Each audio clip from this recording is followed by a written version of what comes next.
Hi viewers, ఇది లో sperm count ఎందుకు వస్తుంది? ఈరోజు దాని గురించి కొంచెం మాట్లాడదాము. ఈ స్పామ్ కౌంట్ అసలు స్పామ్స్ ఏంటి? ఈరోజు మనం అన్నీ క్లియర్ చేసుకుందాం. ఈరోజు మనము లో స్పామ్ కౌంట్ గురించే మాట్లాడదాము. నేను మీ డాక్టర్ ఎస్ఆర్ రెహమాన్, ఎండి, యునాని, నాంపల్లి, హైదరాబాద్ నుంచి. స్పామ్స్ ఏవైతే ఉంటాయో మీ బాడీలో, టెస్టిస్ ఏవైతే ఉంటాయో కింద బ్యాగ్ ఏదైతే స్క్రూటల్ శాక్ ఉంటుందో అక్కడ టెస్టిస్ ఉంటుంది. అది ఫ్యాక్టరీ, ఇక్కడే ప్రొడక్షన్ ఆఫ్ స్పామ్స్ అవుతాయి.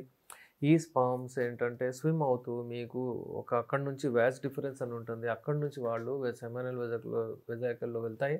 అటు నుంచి బయటికి ఎజాకులేషన్ అయినప్పుడు డిశ్చార్జ్ అయ్యి యూట్రస్ ఏదైతే ఉంటుందో అక్కడ వెళ్ళి అది అక్కడ కలుస్తుంది అన్నమాట. ఎగ్తో ఓవా అంటారు దాన్ని. మెన్స్ట్రల్ సైకిల్ ఎప్పుడైతే ఉంటుందో 14th డే అది రిలీజ్ అవుతుంది వాళ్ళ దగ్గర.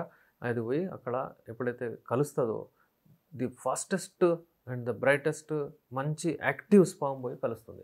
అప్పుడు అక్కడ అది కన్సెప్షన్ అయినట్టు, కన్సీవ్ అయినట్టు, ప్రెగ్నెంట్ అయినట్టు అలా ఉంటుంది.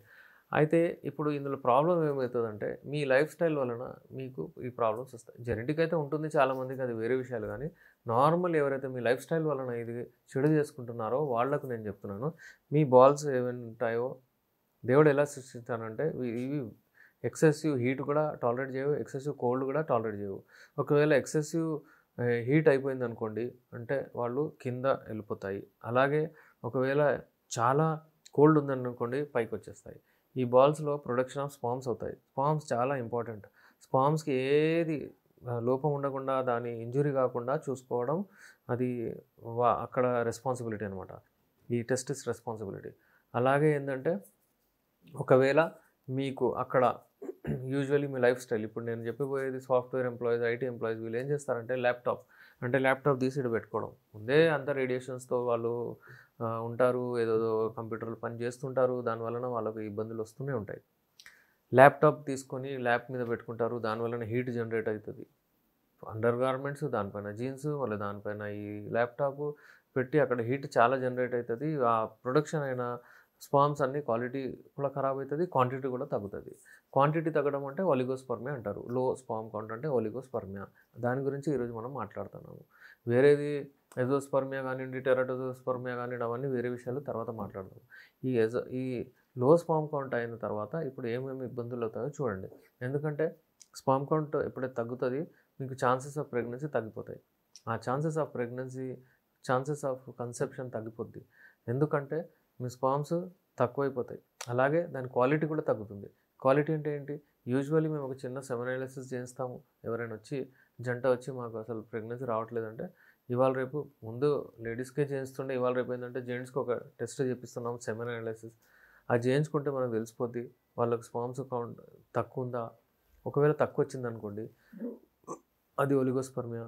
ఆ ఒలిగోస్పర్మియా వచ్చిన తర్వాత ఇది వాళ్లకు అందులో ఏం చూస్తామంటే మేము రిపోర్ట్ వచ్చిన తర్వాత స్పామ్ కౌంట్ తగ్గింది. అలాగే క్వాలిటీ దానిది అంటే యూజువల్లీ మేము మొటిలిటీ చూస్తామన్నమాట. మొటిలిటీ అంటే అది స్విమ్ అవుతుందా లేదా. స్పామ్కి ఒక నెక్, ఒక హెడ్, ఒక టెయిల్ అది ఉండాలి. అది స్విమ్ చేస్తూ ఉండాలి, యాక్టివ్ ఉండాలి. యాక్టివెస్ట్ అంటే చాలా యాక్టివ్ ఎంత ఉంటుందో అందరిలో యాక్టివ్ మంచిగా ఉంటుంది, అదే పోయి కలుస్తుంది అక్కడ.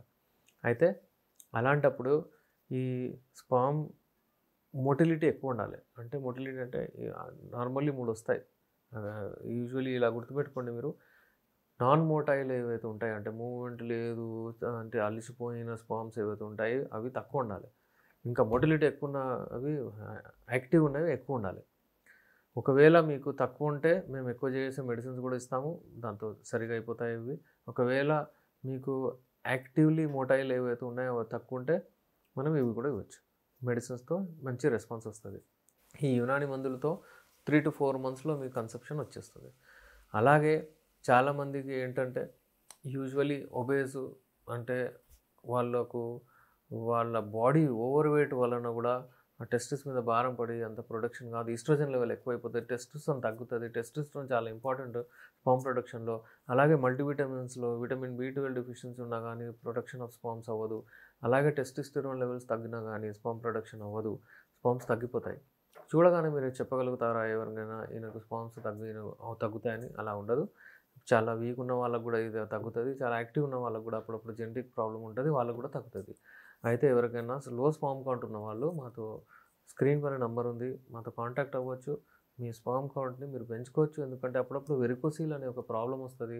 బ్లడ్ సప్లై ఎక్కడైనా అంగానికి పోతది. ఎక్కడైనా బాడీ పార్ట్‌కి ఈచ్ అండ్ ఎవ్రీ పార్ట్‌కి వెళ్తుంది ఆర్టరీస్ ద్వారా.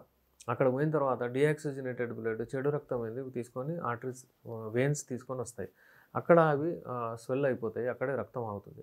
రక్తం అనగానే వేడి అనగానే స్పర్మ్స్ చనిపోతాయి. అందుకే అక్కడ వేడి డెవలప్ కాకూడదు. అలాంటప్పుడు అంటే గ్రేడ్ 1, గ్రేడ్ 2 ఉన్నప్పుడు మీరు స్పర్మ్ కౌంట్ దానికి నొప్పి అది ఇది ఏం రాదు. ఒకవేళ ఎక్కువగా వస్తే మీకు ప్రాబ్లమ్. మీరు ఎక్కడైనా అల్ట్రాసౌండ్ చేయించుకుంటే నిలబడి చేయించుకుంటేనే మీకు వెరికోసిల్ క్లియర్లీ వస్తుంది. నిలబడి అల్ట్రాసౌండ్ చేయించాలి. ఇలాంటి అప్డేట్స్ కొరకు ఇలాంటి మంచి నాలెడ్జబుల్ ఏదైనా ఇన్ఫర్మేషన్ కావాలంటే మీరు మా వీడియోస్ చూస్తుండండి. మా ఛానల్ సబ్స్క్రైబ్ చేయండి, ఫాలో చేయండి, షేర్ చేయండి. అలాగే యునాని మందులు ది బెస్ట్ హల్వా అవి అన్నీ మా దగ్గర ఉన్నాయి. మీరు వచ్చి మాతో కన్సల్ట్ అవ్వచ్చు. Thank you.